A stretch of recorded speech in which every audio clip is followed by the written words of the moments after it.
Yellowstone Season 5 Part 2 premiere was finally set for November 2024, after nearly 2 years since Part 1. So why exactly was the gap between them that big? Find out all about the disputes between the cast of the show and its creator. I don't run much of a democracy. Learn if Kevin Costner is ever to return to Yellowstone. You know, I'm saying I like this thing. I would like to continue. I just thought, well, let's take away the mystery. And what the future holds for the franchise. Let's dive in. Conflicting schedules. The Western drama has faced lots of unexpected hurdles. First, the Writers Guild of America and Screen Actors Guild strikes disrupted the production schedule. Then Kevin Costner's rumored feud with the series writer and co-creator Taylor Sheridan endangered the production. The decision to split Season 5 into 2 parts didn't sit well with the actor. At the time, Costner was working on his own 4-movie franchise horizon, an American saga, and the new schedule cut into his time to direct and film his passion project. He had already moved it around to film Yellowstone Part 1 and didn't want to do that once again. Horizon was set in the middle, but Yellowstone was first position. I fit Horizon into the gaps. They just kept moving their gaps. Still, Costner really wanted back in to finish his character's arc. Sheridan was prepared to rewrite Part 2 with an arc that would say a proper goodbye to John Dutton. Sadly, it did not go as planned. Yeah, I just hadn't heard anything about how it would be done, so I just time to move on and as gracefully as you can with something that's been very important to you. So there was yet another big problem aside from the schedule. Creative differences. An insider claims that in July 2023, Costner and Sheridan got on a call to discuss a return to work, and the actor unfurled his list of demands: increased money and reduced shooting schedule. On top of that, Costner wanted the right to review, approve, and potentially veto every Sheridan script. Allegedly, he actually has a moral death provision in his contract. It allows the star to have veto power over how his character is killed off in the show. However, Sheridan famously writes Yellowstone himself, so his answer was a clear no. I don't tell people how to act. I don't need anyone to tell me how to write. Soon after that, the studio made a decision to start shooting without the show's lead. Moreover, the show's creator is reportedly super happy with how he currently wraps up the show without Costner. Obviously, Costner was discouraged by how the rumors about his exit were handled. This year, he finally broke silence on the matter. I read all the stories. I was disappointed that nobody on their side ever stepped up to defend what it was I actually did for them. The actor is adamant that he's one of the reasons for Yellowstone's success. And isn't he right about it? 5 years, something that I enjoyed, something that I helped sell, something that I helped birth. When Yellowstone official return date was announced, the star turned to social media with a word for his fans. Thinking about Yellowstone, I just realized that I'm not going to be able to continue Season 5B or into the future. He also went on to share his true feelings about the show and its fans. It was something that really changed me.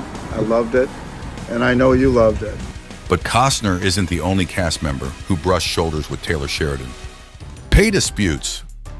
Apart from the show's lead, several other stars chose to renegotiate their contracts before shooting Season 5. Reilly and Cole Hauser are the 2 most important cast members, aside from Kevin Costner. At the start of Yellowstone, they reportedly made $200,000 per episode. But for Season 5, their salary has been bumped to $700,000.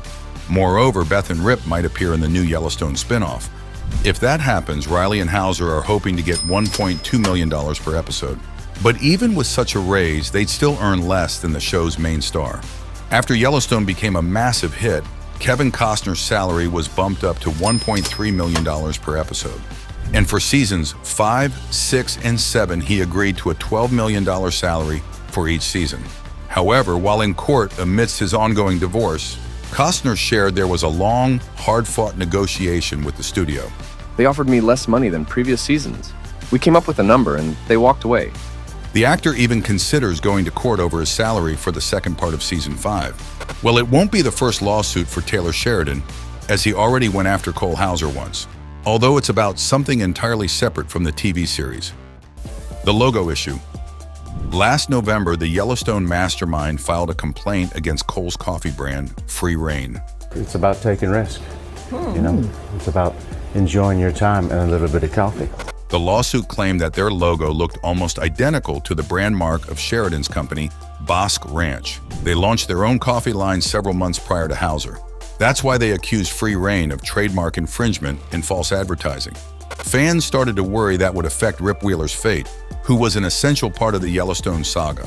Thankfully, just 1 month later, Sheridan's legal team requested to drop the case. So it's safe to assume that the conflict was resolved and that Rip might appear in the Yellowstone sequel. The new spinoff. Yellowstone's huge ratings allowed it to build an entire franchise around its name. The pioneer prequel, 1883, was so successful that it's got his own sequel. 1923 continued to explore the Dutton family history with the A-lister leads Harrison Ford and Helen Mirren. It's ludicrous that I'm working with these people. It's fantastically insane. Still, these spin-offs never reached the popularity level of the flagship show. Initial plans envisioned Yellowstone continuing for 2 more seasons after season 5.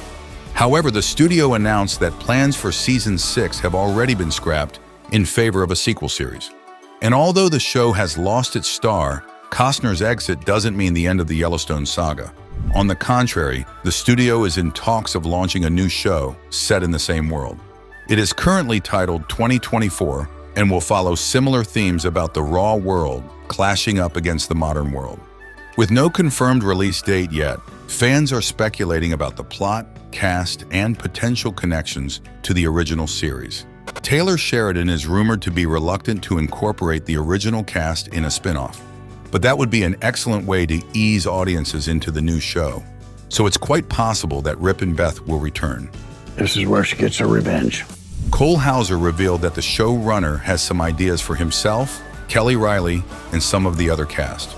I'm excited to see where he goes creatively with that, but right now it's just, let's finish strong. Let's do the best we can. While Hauser's comments are vague, the Yellowstone stars in the studio are allegedly negotiating for their new paychecks. If they can't come to an agreement over salary, the series could move on without them. To soften the blow, the studio is banking on the new talent being brought in for the sequel. Matthew McConaughey has been eyed for the lead role for quite a while now. Taylor Sheridan revealed that they had a few conversations over the years and spitballed a few ideas. He seems like a natural fit. He started watching Yellowstone and responded to it. He was like, I want to do it. However, he hasn't officially signed on yet, and the Academy Award winner reportedly won't do it until he's seen a script. Another star who is also negotiating to join the sequel is Michelle Pfeiffer. It's not clear if she and McConaughey are to star in the same project, so the new Yellowstone show might very well get a female lead. What do you think about it? Let us know in the comments. And check out our other videos about the show and its cast.